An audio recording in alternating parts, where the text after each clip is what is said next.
من لقاء جديد في لقاءاتنا المركز التعليمي للحفاظ.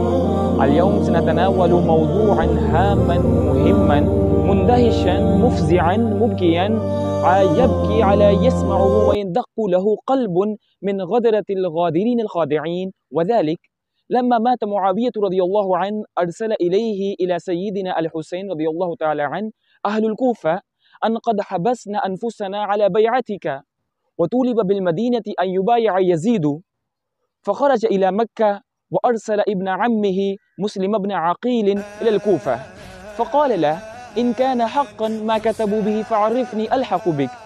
فخرج من مكة للنصف من رمضان وقدم ل5 خلون من شوال وأميرها النعمان بن بشير، فدخل مستترا فبايعه من أهل الكوفة 18,000 فكاتبه بذلك. فلما هم الحسين رضي الله تعالى عنه بالخروج لقيه ابن عباس رضي الله عنهما فقال: يا ابن عمي، أهل العراق أهل غدر وإنما يدعونك للحرب. فقال الحسين رضي الله تعالى عنه: يا ابن عمي، كتب إلي مسلم باجتماع أهل الكوفة علي. فقال له: قد جربتهم وهم أصحاب أبيك وأخيك وقتلتك غدا مع أمرهم.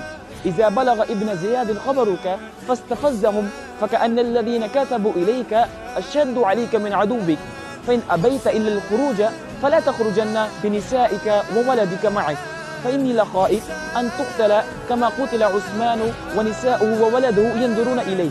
فرد عليه: لأن أقتل بموضع كذا أحب إلي من أن أستحل بمكة. اليزيد بن معاوية رسالة إلى عبيد الله بن زياد بتولية الكوفة عندما اتصل الخبر، فقال له، فدخل مسرعا فدخله في حشمه، فخرج مسرعا فدخلها في حشمه وهو ملثم، فالناس يتوقعون قدوم حسين رضي الله تعالى عنه.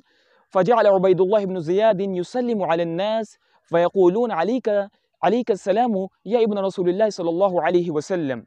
فحتى انتهى إلى القصر فحسر اللسان، ففتح نعمان الباب فتنادى الناس: هذا ابن مرجانة ابن مرجانة. فحصبوه بالحصباء ففاتهم، وفزع الرصد في طلب مسلم، فصاح مسلم فقال: يا منصور، وكان شعارهم، فاجتمع له في ساعة واحدة 18,000 فأحاطوا بالقصر فقاتلهم ابن زياد.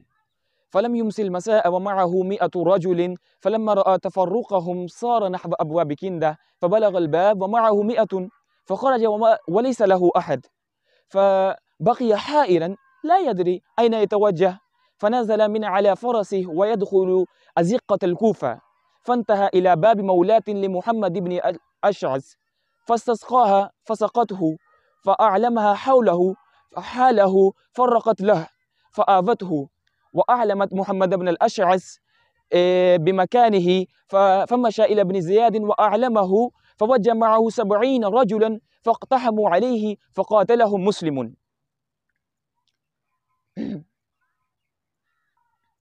فآمنه محمد بن الأشعث وحملوه إلى ابن زياد وضرب عنقه فبعث برأسه إلى يزيد بن معاوية فصلب جثته، فانتهى الأمر إلى الحسين رضي الله تعالى عنه وبلغ القادسية فهم بالرجوع، فقال له إخوة مسلم: لا نرجع أن نقتل أو نأخذ بثأرنا. فقال الحسين رضي الله تعالى عنه في ذاك الحين: لا خير في العيش بعدكم.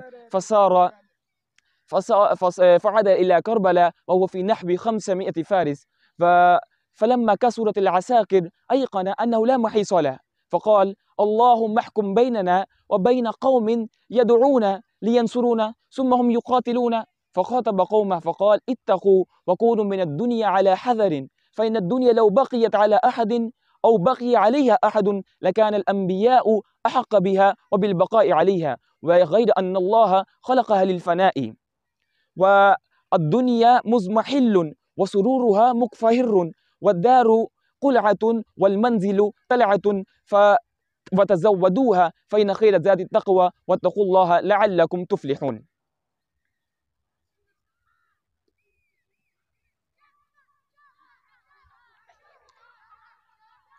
وقاتل ثم قتل رضي الله تعالى عنه وفيه 33 طعنة وفيه 43 ضربة، وتولى قتله سنان بن ونس النخعي، واحتز رأسه وانطلق به مسرعا إلى ابن يزيد ويقول: أوقي الركاب ذهبا وفضة، قتلت ملك المحجب وقتلت خير الناس أما وأبا. وبعث معه الرأس إلى يزيد بن معاوية، وعنده كان أبو برزة، وجعل ينكت بالقضيب على فمه ويقول: اليوم قتلت عند رجال أعزة علينا، ونفلق هاما عند رجال أعزة علينا، وكان أعق وأظلم.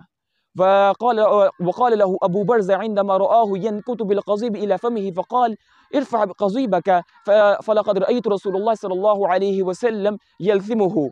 وقتل يوم عاشوراء سنة 61 ومعه 87 رجلا. فعاد إلى كربلاء وهو في نحو 500 فارس. فلما كثرت العساكر أيقن أنه لا محيص له، فقال: اللهم احكم بيننا وبين قوم يدعون لينصرونا ثم هم يقاتلون. فخاطب قومه فقال: اتقوا وكونوا من الدنيا على حذر، فإن الدنيا لو بقيت على أحد أو بقي عليها أحد لكان الأنبياء أحق بها وبالبقاء عليها، وغير أن الله خلقها للفناء.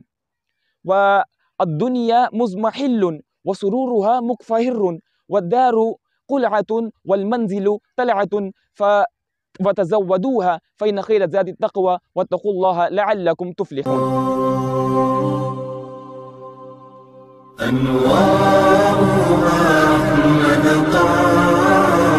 وقاتل ثم قتل رضي الله تعالى عنه. وفيه 33 طعنة وفيه 43 ضربة، وتولى قتله سنان بن ونس النخعي، واحتز رأسه وانطلق به مسرعا إلى ابن ويقول: أوقي الركاب ذهبا وفضة، قتلت ملك المحجب وقتلت خير الناس أما وأبا.